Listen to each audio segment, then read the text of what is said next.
Hello, everyone. Welcome to this brief tutorial on how to plan your 2022 and create your own vision board from an agile and innovative way. My name is Nastasha Velasco, and I am an agile enterprise coach and agile team coach myself, and someone that actually loves to organize for execution and growth. I thought it would be great to make sure that you had a guidance video to the tools that you decided to purchase. But let me tell you a little bit about the story behind this. In the last 22 months, I had a lot of changes. I had to move to a new country. I got married. I learned that I got pregnant and I had my own baby. I had to switch from kind of like 2 different jobs, as well as to start testing different business ideas for the long run. Hence, there were a lot of changes, and even I had to buy a house.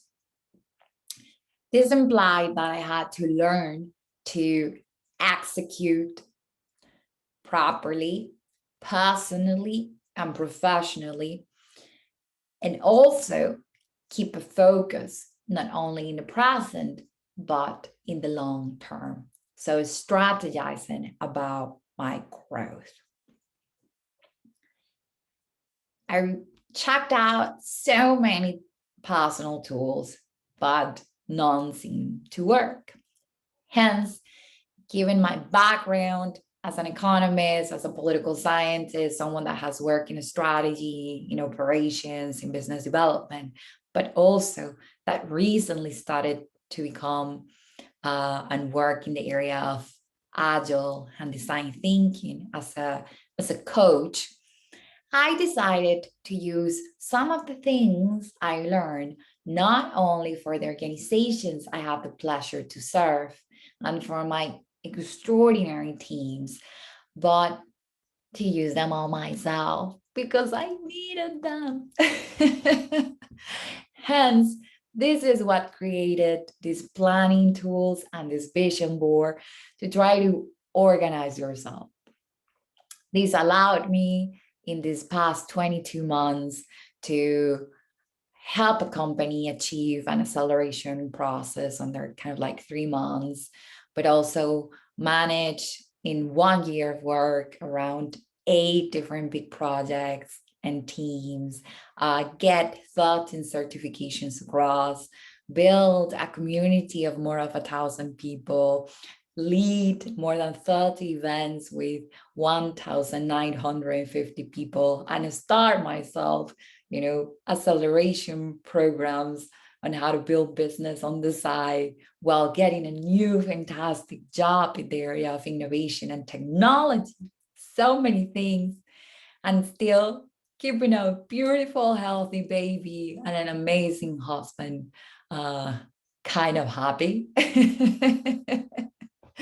They say they're happy, but well, there you go.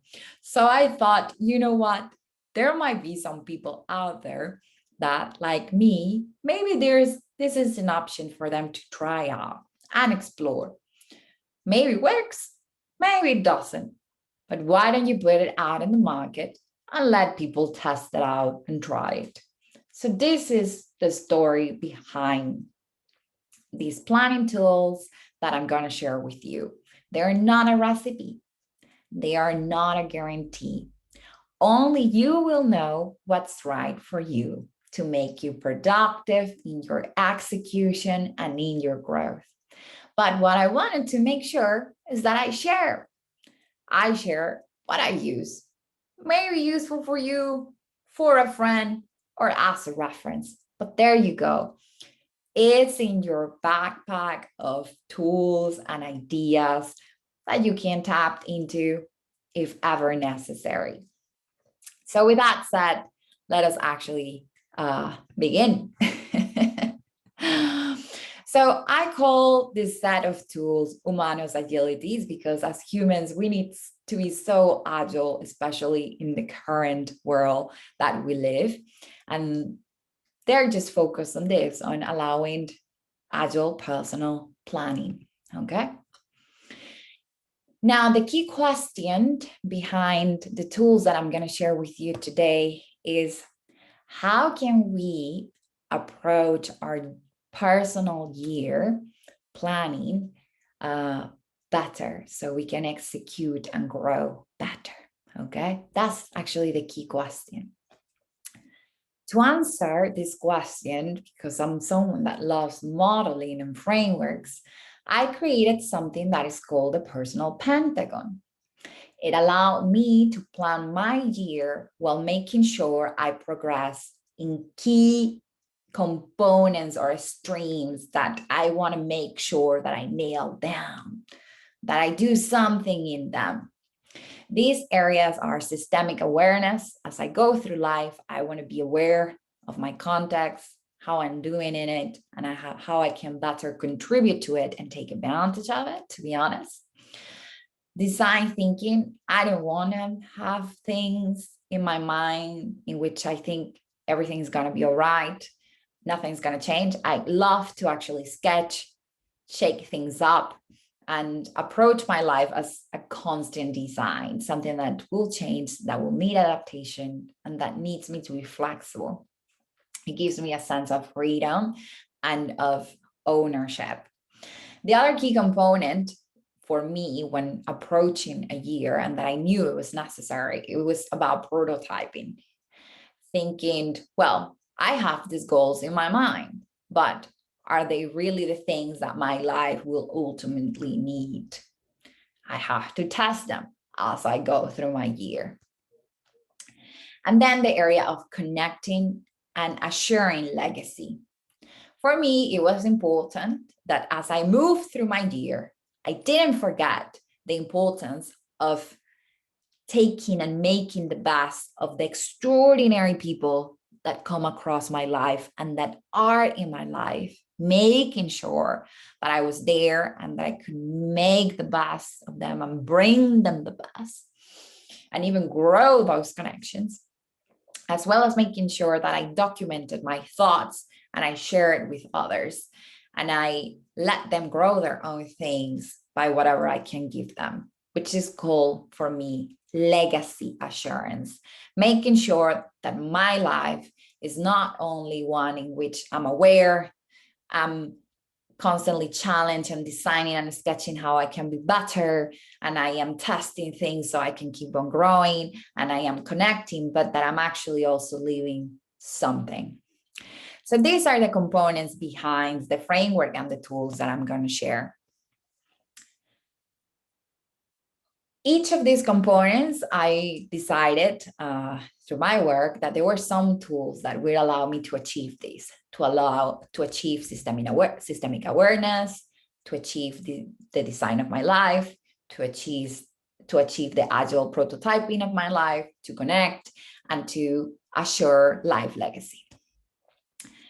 Under systemic awareness, some of the tools that I identified that were useful when I was thinking and approaching my year was the personal context map and the personal context assessment, something that I created out of the personal context map. In designing my year, something that I found it useful was what I call my personal annual baskets. Something that I call my checkout. Yes, what are those things that I'm introducing into my year, that I'm checking into a year after I check out of my mind.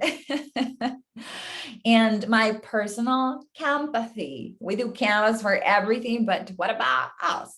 So I created something that was called my personal Canpathy for me, and that allows me just to see in a very clear way what I got to do for me. And then I did thought too about some tools for agile life prototyping, for connecting, and for embodying, which we are not going to cover in this brief tutorial, and it's not associated to these personal planning and vision board tools, but I do want to mention to you. So in the Agile Life prototyping, some of the things that I use are my personal value streams. So I keep aligned and progressing throughout the years. Something that I call my personal annual roadmap, which is associated to the value stream, which are the things that I like to work on. My personal Scrum band, which just showed me those two things in a very easy way and that I can move around. My 3R frameworks, which is my constant retrospective. I myself just retrospective. Yeah. And my favorite two tools, which actually provide the biggest growth for me, which are my wall of achievements, but also what I call my smart failure trampolines and my learning dance floor. We won't cover these tools, but it's something that keeps me grounded and learning and empowers me. In the area of connecting, following an extraordinary philosopher that I came across when I studied political science, and which is called Michel Foucault, I use something that is called technologies of the self or self-care activities. There's different activities. I do them in different ways and a little bit inspired by him. I'm not going to cover this in this tutorial, but it's an interesting approach. And then finally, for life legacy insurance, I make sure that I have the right tools to document my living, my thoughts, and that I can then share them with the communities that I'm passionate about, with the people that I love, and hopefully also leave some of this to my own daughter. So that's what's behind, that's my thought. Those are my models. Those are the frameworks that I've shared with friends and members of my community that help me execute and grow and not depend too much on motivation, but depend more on setting the right infrastructure for me and nudging me. Sometimes friends tell me, oh, you have so much energy. I don't know how you do so much. Actually, it's not the energy, it's not the motivation. It's just that I have set myself the infrastructure that nudge me, right? I am nudged by the excitement of understanding where I am, of designing my year, of testing out the things that I thought, of connecting with others, of living and sharing my legacy. That is exciting. So that infrastructure is what moves the achievement. So let's begin with systemic awareness. Something that I used to do a lot was plan my year based on the things that were on the top of my head. I know I felt unsatisfied about this, so this next year, I'm going to do all this list of things, and I wrote them down, like do my exercise, also like get from this point in my career to this one, build this for my business, go out and explore this, travel, all this list of things.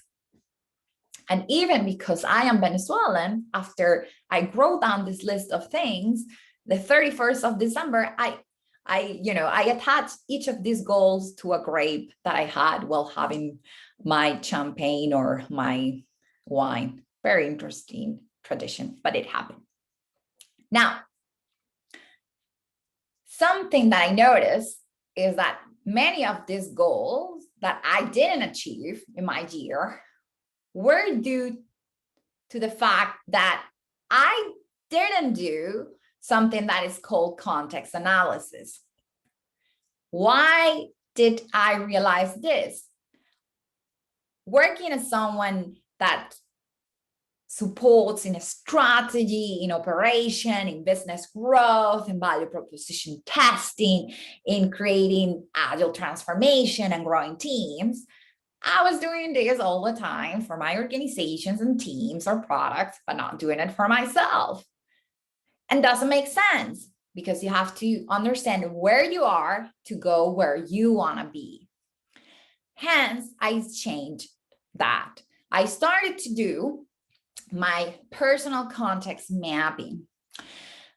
But it was challenging, right? Because I couldn't use properly the SWOT analysis, the environmental analysis, or the past to myself. So I started to read a lot about psychology and the importance of having the feeling of things being under your control rather than out of your control, of having a mindset that was not only focused on today, but also on tomorrow and in a balanced way. And out of all those readings, these variables became key for me. I wanted to grow throughout my year as someone that had things under her control and that had a balance between today and tomorrow. This has changed throughout the years. There have been years in which I really want to keep things under my control and be just present. And there has been other years in which I want to focus on having things under my control, but having more of a future-oriented mindset. This varies. But anyways, these were the variables that worked for me and allow me to create my own personal context map matrix. And because I was the CEO and founder of a market and public opinion research company called Rainy Consulting, as good consultant, I created an own assessment for myself, something that was quick, that I could just see visually rather than through, just filling out a form or whatever. No, I just want to have a quick assessment, which we're going to see after this. But let's explain first the matrix. So the matrix allows you, as an individual wanting to go successful about your year, to really identify what are the quick wins, things that are under your control and in the present that you can nail down, that you can smash them. Where are they? Things that are actually distractions. They are not under our control right now, no matter what. Leave it. Things that are actually extraordinary opportunities. You cannot nail them right now, in the next month, 3 months. Yeah, they're more in the future. Hence, I call them opportunities. And they were there for me to grab. And other things that actually became threats. They were distracting me. They were terrible. They could deviate me from my goals, generate me stress, generate more work, generate more expenses. But they were not in the next 3 months, but way into the next 6 months, a year or so. Hence, this allowed me to create the personal context map. It is very interesting. And the process that I go through it is the following. First step, I do silent writing.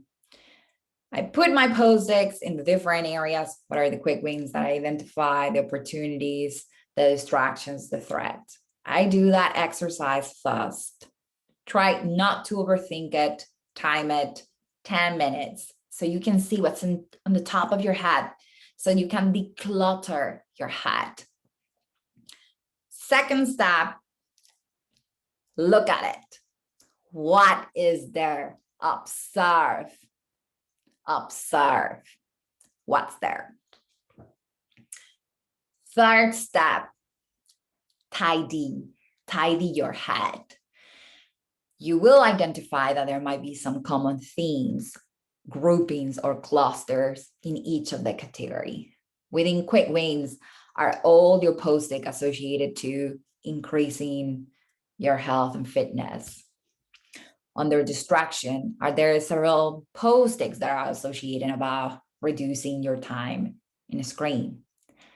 Whichever it is, do the third step of identifying the patterns, the groupings, the themes within the quick wins, within the opportunities, the threats, and the distractions. These give you what we call value streams of personal work, areas that you gotta make sure that you work at. Super important. Many people just, identify the thing and don't even find a pattern. No, that's the third key step. Now, according to the number of post-its that I have in the axis of under my control or out of my control, or present or future, or between focus on quick wins or out of focus, or in positive outlook, meaning more opportunities, than negative outlook, meaning threats, I do what I call a personal context map assessment or a personal assessment. All right. So let's look at it. As I mentioned, locus of control. When you put all your post-its down in your matrix, that you had more things in opportunities and quick wins than in threats and distractions? If you did, you are visualizing that you have things under control. Hence, that is a high locus of control. If at the moment you're not there, you identify more things on distraction and threats, don't worry. That means that at the moment you're perceiving that you have low locus of control. There are lots of things that are not under your hand. And guess what? It's fine. The first step is just to acknowledge it, identify it. And this is why this has been proved useful. Yeah. Just to understand where you are. The second thing that this personal context map matrix kind of like allows you to see is your horizon orientation. When I did my exercise, do I have more post-its in the future, meaning like threats and opportunities, you know, things 3 months down the line, than in the present, 3 months, like from now to 3 months? What is that balance? Am I seeing things more in the present or in the future? Hence, that allows you this horizon orientation assessment. Moreover, with the matrix, you can see how's your focus doing. Am I having a lot of things under distraction, a lot of post-its under distraction rather than a lot of post-its under quick wins? Or am I having a lot of post-its under quick wins and a few in distraction? Whichever your result is, if you have more post-its in quick wins than in distractions, then chances are you are more focused. When you have more post-its in distraction, then the contrary or the inverse, you have low focus. And then finally, outlook, you can quickly check it out by going to your personal matrix. And if you see more post-its in the area of threats than in the area of opportunities, and you're having a negative outlook. And if you're having more post-its in the area of opportunities than in the area of threats, you're having a positive outlook. If you're having in the middle, the majority of things is balanced, right? It's kind of like neutral, not positive, no negative. This can quickly allow you to see, well, I have, my personal context matrix reveals that I have a high locus of control, a future horizon orientation, a high focus, a positive outlook. Fast. After 10 minutes, just through that exercise, you can see where you are. And of course, start now seeing, well, maybe these are some things that I gotta work. Maybe I really gotta make sure I nail down and smash those quick wins. That of these opportunities, I take these ones. That of these threats, I take care by doing today these things that I didn't write down, and I need to make sure that those threats don't occur. And finally, these distractions, I know that they're, what can I do to not be distracted by them? Cool, right? So you can see how you are quickly. Great, very useful. So it's not enough to just know where you are. You got to know where you want to be. And you got to approach this with an open and flexible style. Don't be harsh on yourself. From background, I had the chance to be the director of a strategic planning and budget. Hence, I have been always very strict with myself. Since I came to Europe and I was exposed to startups and fantastic professionals in the area of design thinking and agility, I have come to enjoy what you call the design thinking. And this is something that I've taken to my planning and to my year execution. And that actually allows me to approach my year making in a fun and creative way. So how do you start thinking about the doing, right? After you understand where you are, how do you start thinking about where you want to be? Well, given that diagnosis of those quick wins, opportunities, threats, distractions, and what you can do to maximize to its best each of these areas of this life, or minimize in the case of the threats and distractions, there are some things that you identify are jobs to be done. There are things that functionally can get you to be better, given the problems that you identify in your personal context map. There are experiments or hypotheses that if you test them could allow you to move faster towards an opportunity, really eliminate distractions or blockers in your mind, overcome threats, and make the best of quick wins. There are other things that might have emerged that are pains for you, that you really frustrate you and make you unhappy, sad, stressed. Put them there.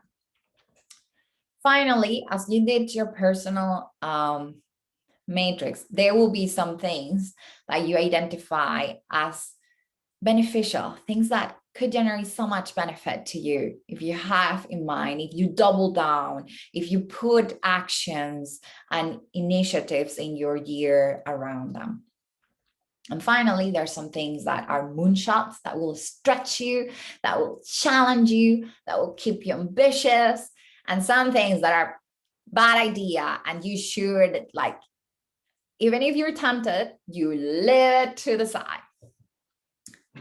I love the personal annual basket exercise because it keeps me grounded through my pains, the things that I'm frustrated, that I'm sad, that I really know that I suck or I struggle. It's horrible for me, but still it keeps me challenged by showing me what's the moonshot. You can do it. So it stretches me, right? And in between, it makes me face the reality of the nitty-gritty, the functional jobs that I still have to do for myself as a mom, as a wife, as a co-worker or colleague, as someone that wants to be an entrepreneur, yes, as a community member, so I can keep growing. Amazing. So this is what we call the personal annual baskets. Interesting, the same process. Have 10 minutes to do your silent writing and grind down. Have after that a second step, 5 minutes to visualize what you have there, what happened. Don't be lazy and take 5 more minutes to see if there are groupings or themes across your baskets. Is there any groups in the jobs to be done, in the experiments, in the pains, in the gains, in the moonshots, in the bad ideas? Analyze the patterns. Now, as before, this allows you to have very quick personal annual basket assessments, or what you're doing in your year assessment. What you're doing, given, what you're doing in your year assessment. The personal annual baskets allows you to identify your risk orientation. Is it high? Is it calculated risk, or is it low risk? And you know this because if in your basket, all that you want to do in your year, it's about jobs to be done for you and pains, then you're taking low risk. You're not experimenting. You're not going for moonshots. You're not even contemplating what bad ideas are. You're staying safe. So if the majority of your things are in jobs to be done and in pains, check out what can you do to experiment and stretch yourself.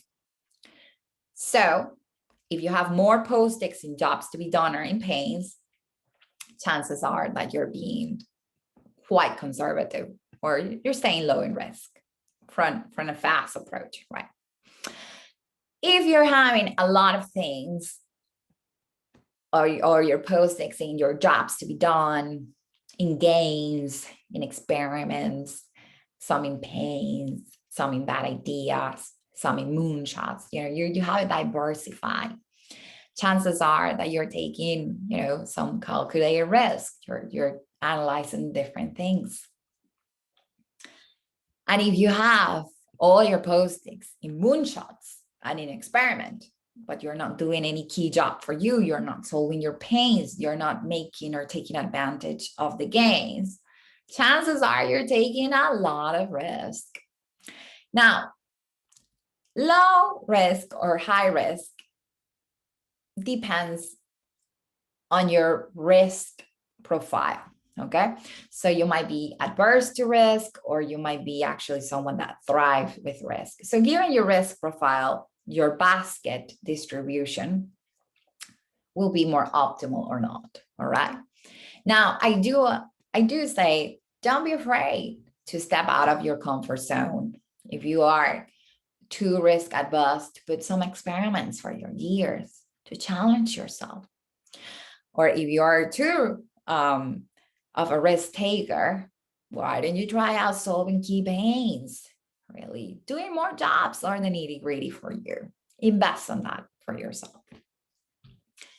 Now, the personal annual baskets allow you also to check out how problem focused are you in your year. Are you really solving the problems that you need to solve for yourself? Or are you being too much of a dreamer and a go-getter? There is a wonderful book by a previous McKinsey consultant that defines different types of people. I love it. Some are problem solvers, some are dreamers, some are go-getters. He has different types. And for me, it has worked to make sure that I'm not too much of a go-getter or a dreamer, and I keep solving my problems. The chances are that if a lot of your post-its are in jobs to be done and in experimentation and in making the best of solving the pains and the gains, you are a problem solver. You're someone nailing down the pains. You're maximizing gains. You're experimenting and learning. You're doing the nitty-gritty, to solve those key problems from your context matrix, right? Chances are that if all your post-its are in moonshots, you might be a bit of a dreamer, because you might not be doing the jobs for you, solving your pains, reaping the gains that you need, yes, and testing things out before just going all the way moonshots. And chances are that you might be a go-getter, right? If you are not having any experiments in your year, and if you are not aware of what are bad ideas and what are pains to be solved. So if all your things are, here are the jobs that I have to do, here are kind of like the moonshots that I got to achieve, but you're not working or in experimenting on really seeing what are the gains that can maximize your resources, what are the bad ideas that you should take to a side, and what are some of the pains that you got to solve, then you might be too much of a go-getter. All right. So what else your annual basket assessment show? Could be interesting, right? And then finally, curiosity. For me, it's important not only to make sure that I'm taking calculated risk, that I'm solving problems, but that I am staying curious. And my annual basket distributions keeps me in that, having that discipline. So how do I know from my annual basket, how am I doing very fast in terms of curiosity? Well, if I'm having moonshots and experimentations, chances are that I am actually working on my curiosity. If I'm just doing jobs for me and solving my pains, chances are that I'm not working too much on my curiosity. Even not having bad ideas allows me to see that maybe I'm not being too curious, because when you are very curious about things, you experiment, you set yourself moonshot, but you also learn a lot what things don't work. All right. So having some baskets with experiments, moonshots, some bad ideas is a signal that you're keeping yourself in curiosity. If you have nothing there or very little, chances are that you got some chance to stretch yourself in your curiosity. So there you go. This allows you to get your personal assessment and how the things that you want to do in your year tells you about your risk orientation, your problem resolution, and your curiosity. Many times we're not achieving goals, not only because we don't do the right context analysis, but because also we're not solving the key problems that really frustrate us. So we're pretty much of a go-getter or a dreamer with our goals. We are not taking the right risk for our profile, for our personality, and we're not staying curious, which allows us to adapt and be agile. So hopefully this can be helpful for you as you do your planning for your coming 2022. Keep it with the right risk orientation. Try to solve your problems while also making sure that you're high on curiosity so you can adapt. I hope you like it. Now, the final tool that I use is that not everything that you identify you want to do in your year is going to be high priority.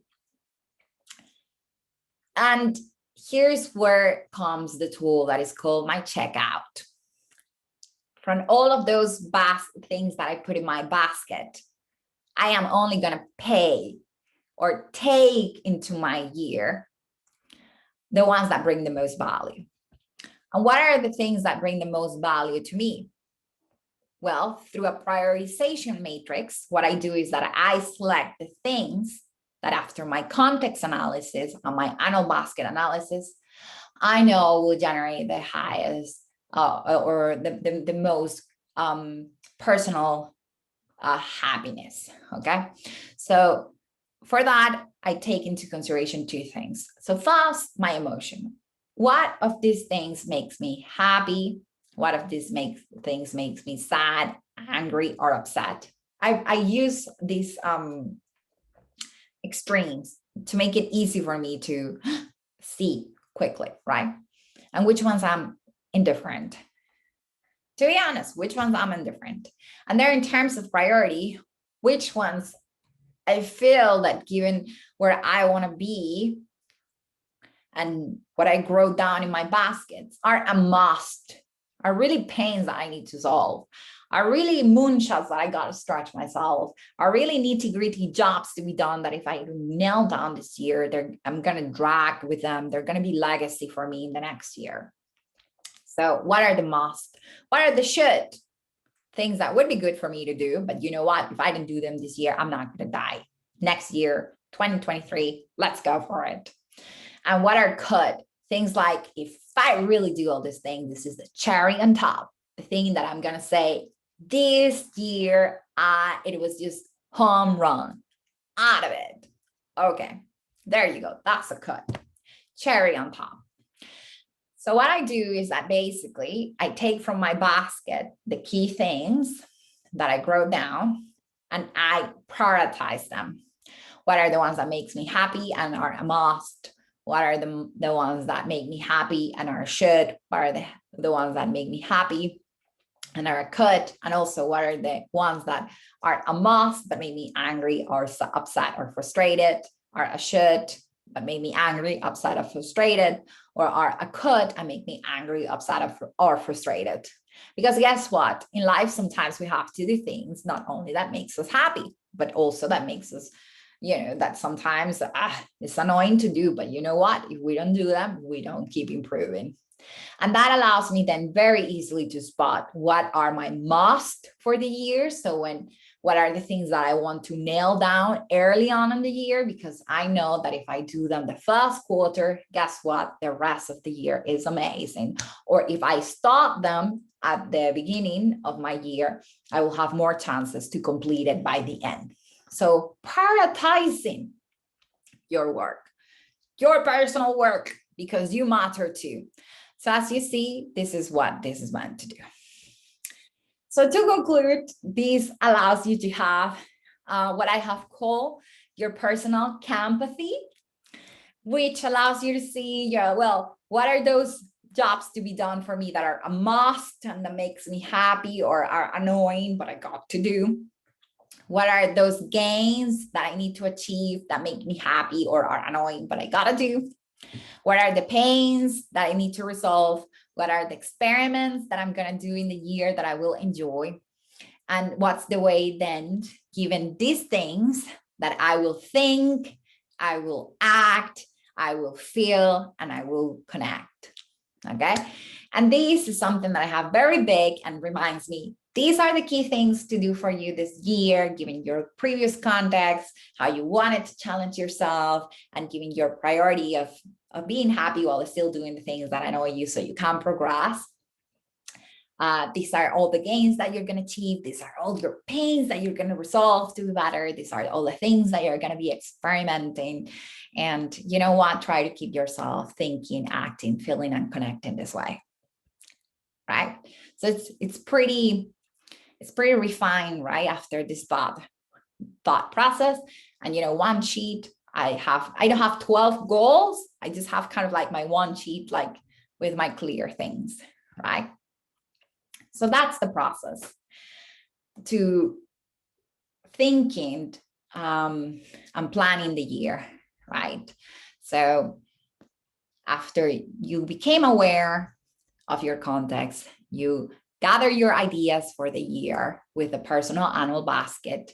You sort your ideas for your year with your checkout, and you visualize your ideas for the year with your Canpathy. You gather, you sort, you visualize, you become focused and empowered with every step. And then you see yourself, okay? So that's what you get at the end, your personal planning overview, your Canpathy with your clear aim, right? Your annual basket, your context, how everything look, right? Great. So this was the focus of the tutorial. As an add-on, I wanted to make sure that you had something that is associated also to the planning and to one of the other phases that I have in my model, which is agile prototyping for yourself. And the tool that I wanted to share with you in this case is called the 3Rs framework. Okay. In the 3R frameworks, you retrospect, you reconnect, and you recharge. This helped me because even though I'm excited about my year, there are times that I need to reconnect with myself and recharge so I can keep the momentum, because as human beings, there are times in which we don't feel like doing things, right? So this tool has been actually fantastic for me, and it always gives me that energy back. It allows me to analyze whenever I'm going through a very tough moment and I'm not achieving a goal, or things have changed dramatically in the year because something happened. Like this happened to me when I learned that I was going to be a mom just 2 months after marrying. I wasn't expecting to be a mom 2 months after marrying. I was expecting to be a mom 5 years down the line. So this was shocking. It wasn't even in my plans, right? Or anything. But you know what? It's life. How do we do? How do we make the best of it? So just analyzing, what happened here? What could I do? What could go wrong? Or what went wrong? How can I leap from this situation? What can be that big jump that I make given the current situation? That's the retrospect. And bear in mind that I put here, what are my desired big leaps? Don't be afraid to ask yourself how you can leap. How can you go beyond? After I do that, I actually analyze what gives me power. Where do I want to go? How can I get there? How can I deliver value to myself, to yourself, so I can get where I want to be and where I came from? Okay. So I always ask myself, this is where I was, this is where I came from. This is what I have to make sure that I deliver to myself so I stay happy, grounded, thriving, moving forward, achieving my key values as a person. This is what gives me power, my family, nature, people, facing complex challenge, analyzing strategy, creating products. This is what gives me power, building communities, right? So remind yourself. How do I get there? How can I steer myself after this shock that occurred? And even sometimes I ask others, to be honest. And where am I going, right? I said at the beginning of this year that I was going here.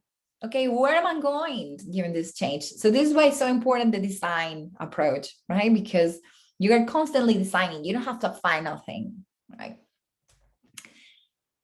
So this is the moment in which you reconnect. It's not about retrospecting. It's about reconnecting. But before reconnecting, you think what happened. This is what happened. This is who I am. You reconnect. And this is how I'm going to recharge. So what are the key things that you're going to do? Okay. So this is a tool that has proven pretty useful to just keep myself throughout the year aligned. I recommend always also even to my teams when they face shocks. Okay. So retrospect, reconnect, recharge, the 3 R's. Okay. This IO prototyping allows you then, with the first exercise that we also did on designing your year, to have clarity on your personal visual board. I have a board in which I have my things, right? And you say, well, this is my aim, which usually are, given those jobs that you have to be done, those things that you want to solve, how you want to feel. So those jobs that you want to solve, your pains, your gains. So this is my aim, get this done, not achieve goals, get that done. And to get that done, you will do many things across the years. Maybe achieve some goals, but maybe you'll have to scrap them and do other things so you achieve the aim. The focus is in the aim, knowing some artificial list of goals. And the focus is in your problem. Yeah, it's in your jobs for you, in your pains, in the things that can generate your gains, in your moonshots, in not doing your bad ideas, maybe because they will derail you, in experimenting. That's the key. Not a goal, this, right? How you want to be, how you want to think, how you want to feel, how you want to connect, right? These things, your aim and your being, is what will keep you thriving, that will give you that infrastructure. And yes, to do that, maybe you have to do X things associated to family, to love, to health, career, friends, wealth. You doodle it. You have your areas. Yeah, because when you saw your patterns in your baskets, you identify groupings. These are jobs associated to family that make me happy. These are pains associated to money or to career that I need to work on. These are gains that I see associated to engaging in sports or in health. Yes, there you go. And you write that down. So I hope you enjoy these tools. This was just me trying to share some ideas, because I know we live in a crazy fast-paced world, very demanding. We're just human beings trying to be our best, trying to get through life by achieving what we want.